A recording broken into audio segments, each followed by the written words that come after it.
নমস্কার বন্ধুরা, আমি সুভাষিস সংবাদ সচ্চার এই মুহূর্তে আপনাদের স্বাগত জানাই। আজকে আমাদের সাথে রয়েছেন মাননীয় শ্রী কল্যাণ সেনগুপ্ত, দেশ বাঁচাও গণমঞ্চের একজন কর্ণধার। দীর্ঘদিন ধরে রাজনৈতিক বিভিন্ন বিষয়ে খুব সুন্দর তিনি বিশ্লেষণ করেন। তো আজকে আমরা তার কাছ থেকে কিছু রাজনৈতিক বিশ্লেষণ আশা করব। যেখানে আপনারা জানেন যে সম্প্রতি কুম্ভ, মহাকুম্ভ, যে মহাকুম্ভকে ঘিরে প্রায় 60 কোটি মানুষ তারা স্নান করেছেন বলে দাবি করা হচ্ছে। সেই জায়গায় দেখা যাচ্ছে বেশ কিছু ক্ষেত্রে চরম বিশৃঙ্খলা, বহু মানুষ পদপিষ্ট হয়ে মারা গেছেন, দিল্লিতে স্টেশনে মারা গেছেন, বিভিন্ন জায়গায় নানানভাবে। তো পুরো এক্স্যাক্টলি মানে সমস্ত হিসেব আমাদের কাছে আসেনি, সরকারিভাবে আসেনি, কিন্তু বহু ক্ষেত্রে প্রায় শখানেকের ওপর মানুষ মারা গেছেন এরকমই মানে কথা আমাদের কানে এসছে।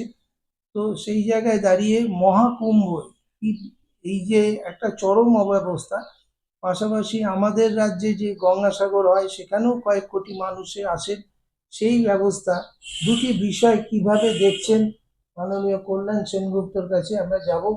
দাদা, এই যে মানে মহাকুম্ভের নামে 144 বছর পর একটা যোগ এসছে বলে মানুষকে সেখানে নিয়ে যাওয়া, মানে ধর্মের নামে একরকম বেশ্যাতি করা বলা যায়, সেই বিষয়ে কি বলবেন? আপনার মতে কি বলে? পুরোটাই একটা হচ্ছে পলিটিক্যাল গিমিক। কারণ কুম্ভ মেলা আর যুগ যুগ ধরে চলছে এবং যুগ যুগ ধরে মানুষ এতে যাচ্ছে, স্নান করছে। কিন্তু সরকারের তরফে, হ্যাঁ, সরকার কি করে? সরকার জানে ভিড় হলে সরকারের যেটা দায়িত্ব, যে নাগরিকরা যেখানে এসে ভিড় করবে সেখানে যাতে নাকি কোনো রকম মানে অব্যবস্থা, অশান্তি কিছু না হয়, সেই জন্য তার একটা মোটামুটি সুব্যবস্থা করার, এটা তাদের দায়িত্ব। যেমন আমাদের পশ্চিমবঙ্গে আমরা দেখি সাগর মেলা নিয়ে আমাদের মমতা সরকার যথেষ্ট এই ব্যাপারে তৎপর। কিন্তু এইবারের এই যে 144 বছরের পর, এটা তো, এটার তো কোনো মানে কি বলবো, ধর্মীয় এর অনুমোদন আছে কি না, হ্যাঁ, এটা এটা নিয়ে কোনো পরিষ্কার কিচ্ছু নেই। শুধু এরাই বলে বেড়াচ্ছে 144 বছর বাদে এরকম। এখন তো শোনা যাচ্ছে যে এরকম 10 বা 15 বছর, 20 বছর আগেও এরকম 144 বা বা 144, বছরে একটা যোগফল হ্যাঁ, বলছে। এরকম বলে। মানে 2-4 বার বছর বাদে বাদেই এরকম বলে যে এটা এবারে 144, এবারে 144। 144-এ কোনো মানে হয় না। একটা হচ্ছে, দুটোই হয়, একটা পূর্ণকুম্ভ, একটা অর্ধকুম্ভ। পূর্ণকুম্ভ প্রয়াগরাজে হয়, হ্যাঁ, 12 বছর বাদে বাদে। আর অর্ধকুম্ভ মানে সব ছড়িয়ে ছিটিয়ে হরিদ্বার, উজ্জয়িনী, আরো আমাদের যেমন কল্যাণীতে হয়, ত্রিবেণী ওটা সঙ্গম। আলাদা, ওটা আলাদা, ওটা ওটা একটা ত্রিবেণী সঙ্গম। হ্যাঁ, ওটাও বোধহয় কুম্ভেরই একটা পার্ট। কুম্ভেরই একটা কিন্তু part। ওটা, এটা আগে এতদিন ধরে চালু ছিল না, এই মমতা ব্যানার্জি আসার পরে। যেহেতু ওখানে একটা মানে ওই যে সরস্বতী নদী তলা দিয়ে গেছে, এরকম একটা কথা আছে বলে এখন কিছু কিছু ওখানেও একটা দাবি উঠছে যে এখানে ব্যবস্থা করা হোক। তার ফলে মানে পশ্চিমবঙ্গ সরকারের তরফ থেকে হয়তো কিছু কিছু উদ্যোগ নেওয়া হয়েছে। সেটা খুব রিসেন্টলি, এটা খুব বড়, এর পুরনো ইতিহাস নেই। হয়তো অনেক কাল আগে কি ছিল আমি জানি না, আমি ছোটবেলা থেকে অন্তত ত্রিবেণী সঙ্গমের ক্ষেত্রে খুব যে কুম্ভ নিয়ে হই হই কিছু আমি শুনিনি। যাই হোক, কিন্তু বিষয়টা হচ্ছে যে এবারের যে কুম্ভ মেলায় এই যে মানুষকে মানে এই সোশ্যাল মিডিয়াতে নানা রকম ভাবে একটা হাইপ তুলে, হ্যাঁ, মানে একেবারে যেতেই হবে, হ্যাঁ, পুণ্য লাভ করতেই হবে, এরকম একটা মানে পরিস্থিতি বা পরিবেশ তৈরি করে মানুষকে এইভাবে নিয়ে যাওয়া, অথচ মানে তার কোনো সুব্যবস্থা নেই। শেষের দিকে যে আসলে এই সমস্ত পরপর পরপর ঘটনাগুলো, মানে কত মানে স্ট্যাম্প্যাড হলো, স্ট্যাম্প্যাড তো বহুবারই হয়েছে, এবং প্রতিবারই দেখা যায় যে স্ট্যাম্প্যাডের কারণ হচ্ছে এই ভিআইপিদের ইয়ে রক্ষা করতে বা তাদের সুযোগ সুবিধা করতে গিয়ে সাধারণ মানুষের যে ইয়েটা, এইটা চিরকালই এটা নেগলেক্টেড হয়, এবং তার ফলে একটা অব্যবস্থা থেকে এরকম ধরনের ঘটে যায় ঘটনা। তো তারপরে তো মানে দেখছি মানে দিল্লি স্টেশনে হলো, হ্যাঁ, চরম অব্যবস্থা হলো। রেল রেলের ইয়েতে যারা নাকি টিকিট কেটে যারা বসেছে তারা বসতে পারছে না, যারা টিকিট কাটেনি গাজুয়ারি করে, কোনো এসি টেসি কিচ্ছু কেউ মানছে না, রীতিমতো ভাঙচুর হয়েছে। ভাঙচুর করে একেবারে মানে চূড়ান্ত একেবারে প্যান্ডামোনিয়াম সিচুয়েশন। মানে আবার মোদি নির্লজ্জের মতো আবার ক্রেডিট নিচ্ছে। হ্যাঁ, এত ইয়ে, হ্যাঁ, মানে কোনো ইয়ে নেই। এরা এরা এরা তো মানে কোনো ওই লাজ লজ্জা নেই এদের। সুতরাং ভাবে এইসব যে মানে সবাই বোধহয় আমার ক্যাডার, সবাই অন্ধ ক্যাডার, হ্যাঁ আমি যা বলবো তাই বিশ্বাস করবে। আর তার ইয়ের বাইরেও যে মানুষজন আছে, তারা যে যুক্তি দিয়ে সত্যতা বিচার করে তো একটা সিদ্ধান্ত নেয়, তো সুতরাং সেই সবগুলো এরা কেয়ারই করে না। তো তার ফলে এই এই ধরনের পরিস্থিতি তৈরি হয়েছে, প্রচুর মানুষের প্রাণ টান গেল। পাশাপাশি আরেকটা জিনিস যেটা হচ্ছে ন্যাশনাল গ্রিন ট্রাইব্যুনাল বলছে এই কুম্ভতে ব্যাপকভাবে দূষণ ছড়িয়েছে, যেখানে মানে 60 কোটি মানুষ স্নান করেছে বলে দাবি করা হচ্ছে। পরবর্তী সময় তো প্রচুর মানুষ আক্রান্ত হবে নানা শুনুন, 60 কোটি 65 কোটি এই যে এইসব এরা বলছে না, মানে আমি বুঝতে পারি না। মানুষ একটু বাড়িয়ে চাড়িয়ে সবসময় বলে, হ্যাঁ 10-এর জায়গায় 12 বলে, 12-এর জায়গায় 15 বলে, এগুলো হয়। আপনি চিন্তা করুন তো, 140 কোটির দেশে 65 কোটি লোক ওখানে গেছে।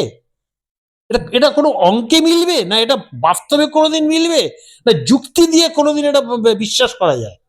এটা অবাস্তব এক কথা বলে দিল, 65 কোটি লোক এসে স্নান করেছে।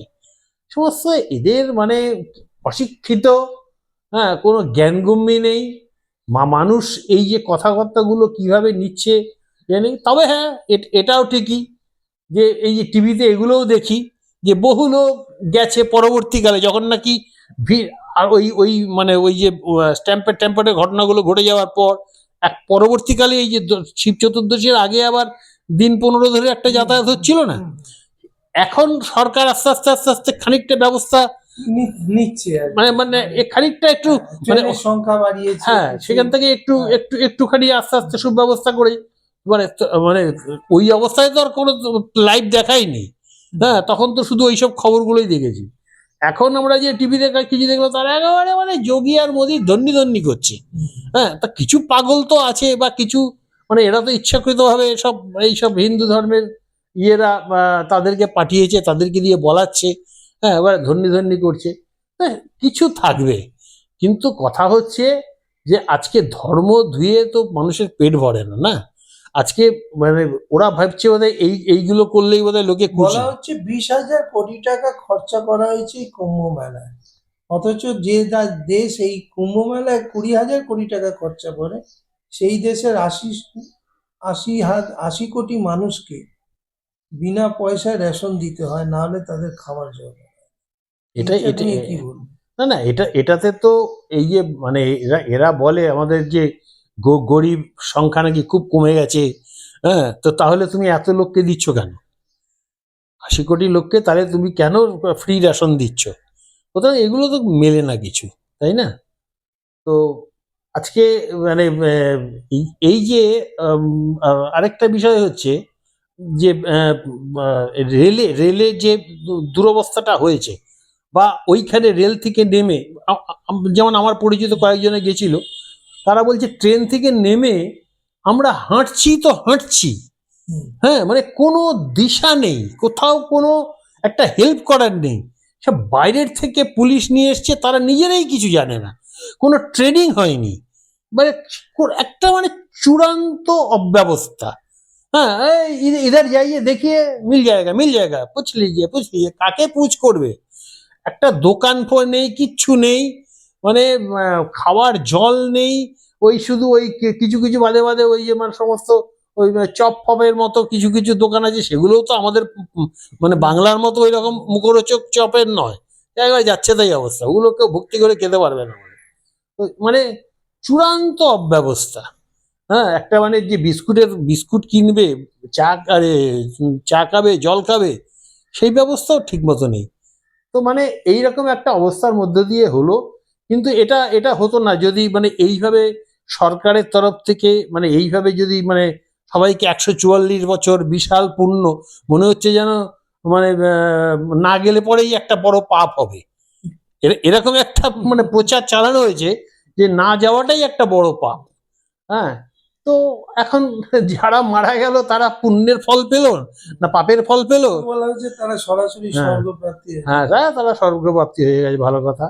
তো যাই হোক, কথা হচ্ছে যে এইসব করে কিছু লাভ হয় না। আপনার কি মনে হয় এই কুম্ভের জন্য মানে এর কোনো প্রভাব পড়বে আসন মানে আগামী নির্বাচনে, বিহারের নির্বাচন, পশ্চিমবাংলার নির্বাচন, এতে কোনো প্রভাব পড়বে ধর্মের প্রভাব পড়ে যাদের পেটের চিন্তা নেই, যাদের ভালো পয়সা কড়ি আছে, পরের দিন কি খাবো চিন্তা করতে হয় না, কেটে খেতে হয় না, তাদের মধ্যে প্রভাব পড়ে।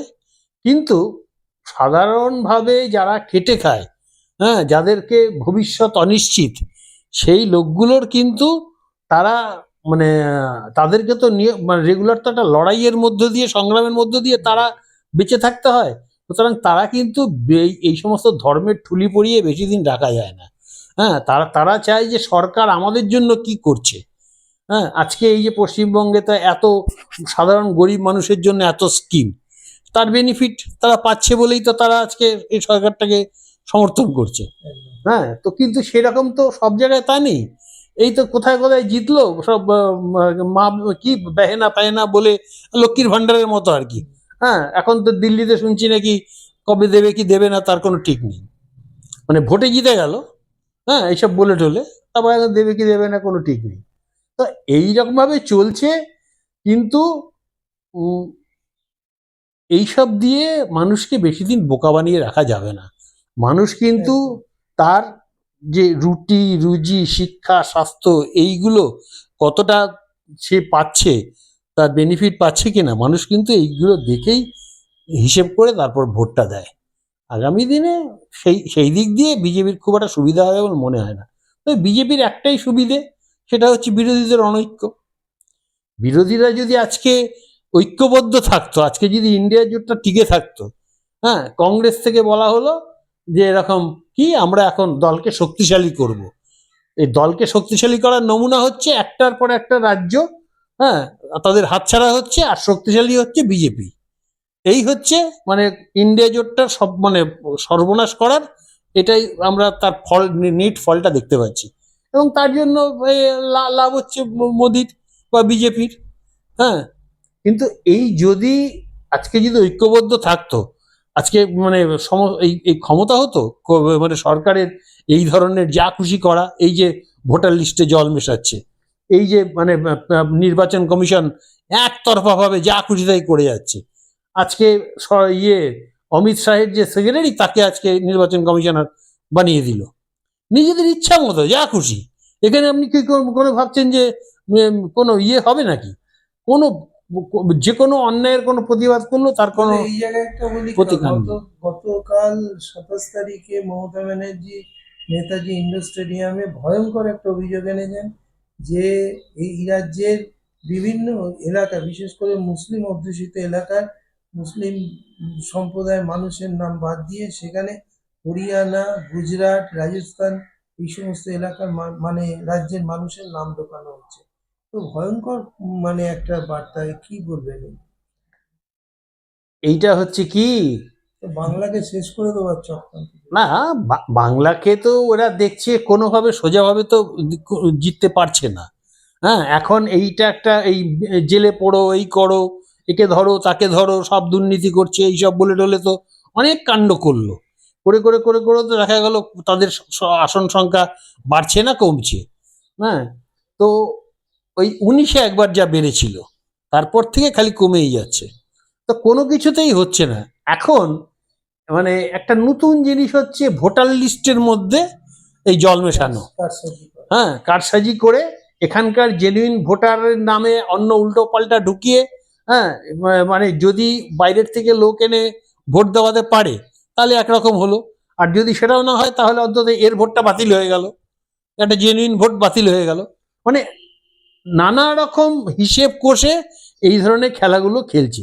কিন্তু মানে আশ্চর্যের বিষয় যে 2-4 বছর আগে কিন্তু বিজেপি তাকে কিন্তু এইসবগুলো অভিযোগ তার বিরুদ্ধে ছিল না। বিজেপির তো যথেষ্ট সংগঠন আছে, হ্যাঁ, বিজেপি তো আর কংগ্রেসের মতো নয় বা তৃণমূলের মতো নয়, সিপিএম এর সঙ্গে বরং ওদেরকে তুলনা করা যায়।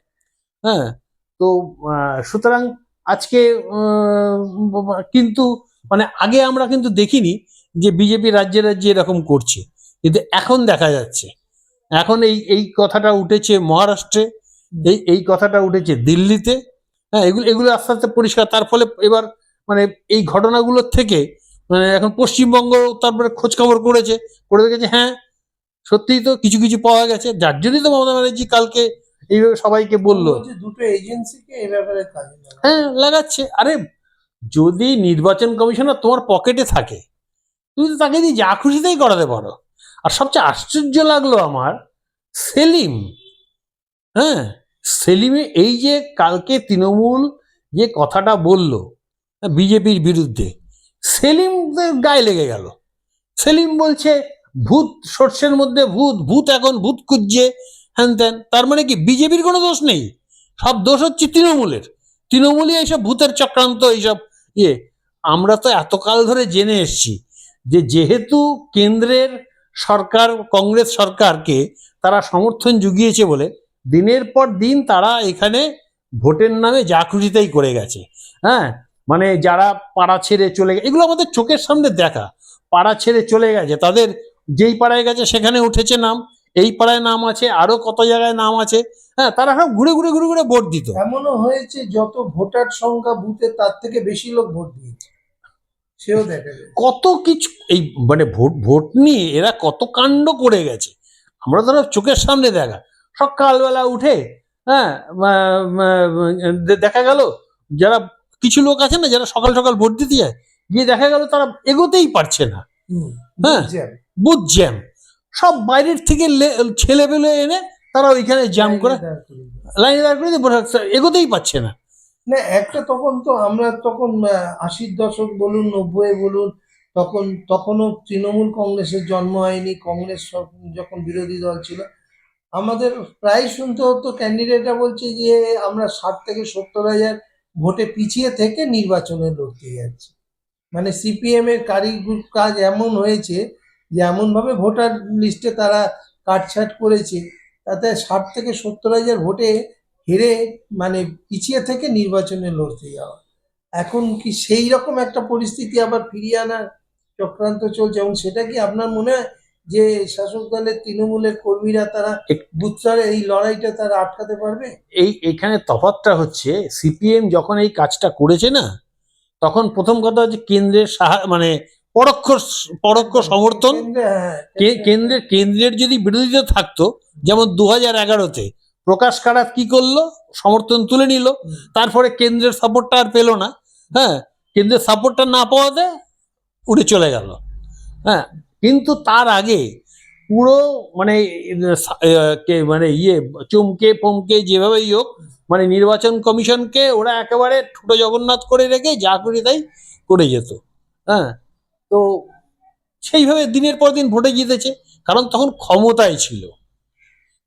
সিপিএম এর যে সাংগঠনিক বলে না, সিপিএম এর কি সংগঠন কি সংগঠন, আরে ক্ষমতায় থাকলে সংগঠনের তোর তো এখনো তো প্রচুর লোক আছে, এখন তো প্রচুর লোক আছে সংগঠনের ইয়ে দেখা না মানে ইয়ে কত কায়দা, এ তো দিনের পর দিন শূন্যই চলছে। প্রশাসন হাতের মুঠোয় থাকলে তো অনেক কিছু। এইটাই হচ্ছে কথা, প্রশাসন হাতের মুঠোয় নেই, তাই করতে পারছে না। ওই জন্যই তো গায়ে লাগছে, ওই যে ভূত ফুত বলছে না, মানে ভূতের খেলাটা এখন ওরা দেখাতে পারছে না। তো এখন যে আসল ভূতের খেলা যার যে দেখিয়ে দেখিয়ে 34 বছর চালিয়েছে, এই ভূতের খেলাটা এখন আর দেখাতে পারছে না, সেটাই হচ্ছে রাগ। সেই জন্যই এই মানে ওর গায়ে লেগে যাচ্ছে। মমতা বলছে বিজেপিকে, ওর গায়ে লাগছে। কিন্তু দাদা, কিছু কিছু মহল থেকে এই প্রশ্ন উঠছে যে এই ধরনের একটা ভয়ঙ্কর রকম ভোটের লিস্টে কারচুপি জালিয়াতি যখন হচ্ছে, সেইটা ধরা পড়লো একজন সাংবাদিক, দিল্লির একজন সাংবাদিক, তিনি এটা প্রকাশ করেছেন। কিন্তু তৃণমূলের এত সাংসদ, বিধায়ক, এত গ্রাম পঞ্চায়েত প্রধান, এত পৌর প্রধান, এত কাউন্সিলর, তাদের কারোর নজরে এই ধরনের বিষয়টা এলো না, কেউ এটা ধরতে পারলো না। দিল্লি থেকে একজন সাংবাদিক এটা বিষয়টা হচ্ছে, হ্যাঁ বিষয়টা হচ্ছে যে মানে এটাকে কি অপদার্থ? না না, অপদার্থতা ঠিক বলবো না, তার কারণটা হচ্ছে শুনুন, সেটা হচ্ছে যে বিজেপি এতদিন তো এই জিনিসটা করেনি, এটা যে হঠাৎ করে চালু করেছে। হ্যাঁ, এটা এই যে এটা হচ্ছে কি, এটা দিল্লি থেকে কেন ধরতে পারলো? কারণ দিল্লিতে প্রচুর এরকম কেস হয়েছে। হ্যাঁ, মহারাষ্ট্রে তার আগে এরকম কেস হয়েছে, মহারাষ্ট্রেতে সন্দেহ হয়েছিল, দিল্লিতে এসে কনফার্ম হয়েছে, তখন এরা এটা খবর করেছে, তারপরে মমতা ব্যানার্জি বা তার নিজের লোকজনকে দিয়ে চেক করিয়েছে। হ্যাঁ, যে চোখ চেক করিয়েছে, দেখো তো আমাদের এখানে কি অবস্থা। এখন এখন এখানে দেখো, হ্যাঁ হ্যাঁ, এখন দেখছি এখানে আছে, তো এখন সাবধান হয়ে গেছে, যার জন্য মমতা ব্যানার্জি কালকে বলেছে। এখন কথা হচ্ছে কে আপনি বলুন তো দেখি রোজ রোজ নিয়ে বসে বসে ইয়ে করবে। রাজনৈতিক কর্মীদের তো না, দায়িত্ব আছে। সেটা তো এখন দিল, এবার যদি না করে আমি বলবো গাফিলতি, এবং মমতাও ছাড়বে না সেটা। হ্যাঁ, মমতাও সেটা জানে। সুতরাং যখন নাকি সাবধান হয়ে গেছে, আর কিছু করার ক্ষমতা নেই। হ্যাঁ, সুতরাং এইটা মানে যে উদ্দেশ্য নিয়ে এখানে করছিল, আর এখানে তো ক্ষমতাই নেই, এখানে তো যা খুশিতেই করতে পারবে না। হ্যাঁ, কেন্দ্রের যে ইলেকশন কমিশনার আছে, সে তো মানে হিজ মাস্টার ভয়েস, যা বলবে তাই। হ্যাঁ, সে আপনি এর আগেও দেখা গেছে মহারাষ্ট্রে বলুন যে কোনো জায়গায় নির্বাচন, বিরোধী পক্ষ গিয়ে ইয়ে করেছে যে এরকম কিছু কিছু ইয়েতে কি বলে ইভিএম মেশিনে ব্যাটারি 99%, আবার কিছু কিছু জায়গায় দেখা যাচ্ছে এই 60-65 এরকম। হ্যাঁ, তো যেখানে নর্মাল ইভিএম গুলো সেখানে 60-65 বেশিরভাগ আছে, আর কিন্তু যেখানে নাকি 99% সেখানে দেখা যাচ্ছে সবকিছু নাকি বিজেপি জিতছে। এখন এটার তো যদি আপনি সত্যতা ভালো করে তদন্ত করেন, বিচার করেন, তখন তো এটা ঠিকঠাক বলে না, সব ঝুট হয় বলে বাতিল, কোনো পরীক্ষা নিরীক্ষা নেই, এইসব হয় না, এসব হয় না বলে দিল, আপনি কি করবেন? এখন গাজুয়ারি তাদের। কিন্তু কথা হচ্ছে যে এরও একটা লিমিট আছে, আপনি 100% তো চুরি করে জিততে পারবেন না, আপনি 5-10% জল মিশিয়ে এদিক ওদিক করতে পারেন। হ্যাঁ, এটা তো 100% করা যায় না। সুতরাং এখন সবচেয়ে মানে হতাশার বিষয় হচ্ছে যে বিরোধী ঐক্যটা এখনো পর্যন্ত ঠিক মতো নেই। বিরোধী ঐক্য থাকলে বিজেপির এইসব খেলা কবে বন্ধ হয়ে যেত। এইসব বদমাইশি করলে যদি সব বিরোধী দল একসাথে নামতো না রাস্তায়, তখনই দেখতেন পুরো হাওয়া ঘুরে গেছে। লোকে হতাশা থেকে লোকে এইসব মানে ইয়ে করে যে বিরোধীদের এক নেই। আপনি চিন্তা করে তো দেখি, যখন নাকি ইন্দিরা গান্ধীর মতো ওই রকম তখন পপুলার নেতা, তার বিরুদ্ধে যখন নাকি জয়প্রকাশ নারায়ণ সমস্ত বিরোধী দলগুলোকে, তাহলে কি তখন কে মুলায়েম কে লালু সব খুচরো খাচরা নেতা, এদের এদের কে চিনতো? কিন্তু যখন নাকি দেখলো যে একটা বিরোধী ঐক্য হচ্ছে, জয়প্রকাশের মতো একটা সলিড একজন সৎ নেতা আছে, তখন কিন্তু সবাই নেমে পড়লো রাস্তায়, এবং সেইখান থেকে সব মানে এই যে উত্তর ভারতে গোটা কংগ্রেস একদম হেরে ভূত হয়ে গেল। হ্যাঁ, ইন্দিরা গান্ধী থেকে আরম্ভ করে। কিন্তু সাউথের দিকে আবার ইন্দিরা গান্ধী জিতেছিল, কারণ এই প্রভাবটা ওইখানে পড়েনি। হ্যাঁ, সাউথে পড়েনি। সুতরাং আজকে যদি আমি এই কথাটা কেন বললাম, যে আজকে যদি এখানে এখন কিন্তু সেই রকম পরিস্থিতি আছে, যদি সেই বিরোধী পক্ষ এক কাঠা থাকতো না, রাস্তায় নামতো এই যে এইরকম, তখন ওই নির্বাচন কমিশনই দেখেন পাল্টি খেয়ে যেত। হ্যাঁ, তো সুতরাং আজকে এইরকম একটা পরিস্থিতির মধ্য দিয়ে চলছে। তবে পশ্চিমবঙ্গে আর লোকসভার ভোট তো আবার 29, আমার মনে হয় এখনো এই মমতা ব্যানার্জি কালকে বলেছেন ওদের আর 2-4 বছর, হ্যাঁ, তারপরেই ওদেরকে ভাগতে হবে। তার মানে মানে হয়তো এক্ষুনি হচ্ছে না, কিন্তু এটা মোটামুটি সবার সঙ্গে সবার তো যোগাযোগ আছে, হয়তো এরকম একটা আছে যে ঠিক সময় মতো আবার একটা জায়গায় আসবে। সেটা কি ভারতবর্ষের মানুষ এইরকম একটা আপৎকালীন জোট, একটা মানে সময় ভিত্তিক জোট, এগুলো মেনে নেবে? এগুলোই মানে, কারণটা হচ্ছে পার্মানেন্ট তো কিছু হয় না।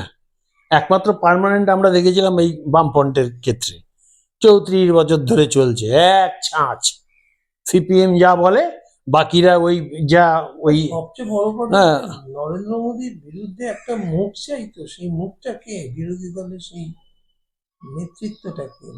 মানে এই মুহূর্তে নেতৃত্বটা বিজেপিকে আর মানে শুনুন, আমি যদি বাস্তব চিন্তা করে বলি, তাহলে নেতৃত্ব হচ্ছে রাহুল গান্ধীর নিজে অথবা তার পছন্দের কেউ। তো এইরকম একটা পরিস্থিতি তো যখন নাকি 100, তো 140-50 যদি পুরো ঐক্য হয়, ঠিক মতো ফেভারেবল সিচুয়েশন তৈরি হয়, 140-50 পাওয়ার তো কিছু মানে ওর কঠিন নয়। কিন্তু রাহুল গান্ধী কি নরেন্দ্র মোদীর বিকল্প, মানে মানে আহ, উম, বিকল্প, সঠিক শুনুন, বিকল্প? এই মুহূর্তে দাঁড়িয়ে রাহুল গান্ধীর প্রতি মানুষ আবার একটু মানে মানুষ যে ও যে আশা জাগিয়েছিল সেটা আবার এখন আস্তে আস্তে হতাশার দিকে যাচ্ছে। কারণ এই যে তার দলের, কারণ রাহুল গান্ধী বা সোনিয়া গান্ধী বা প্রিয়াঙ্কা গান্ধী এরা ওই মানে ওই সবাই বলে পরিবার পরিবার পরিবার, কিন্তু কথা হচ্ছে ইন্দিরা গান্ধীর মতো কমেন্ট তো এদের নেই, এদের ওপর থেকে সে কমেন্টই নেই যে তোমাকে এটা করতে হবে, নাহলে তোমাকে একদম মানে এখান থেকে ইয়ে করে দেবো, তাড়িয়ে দেবো।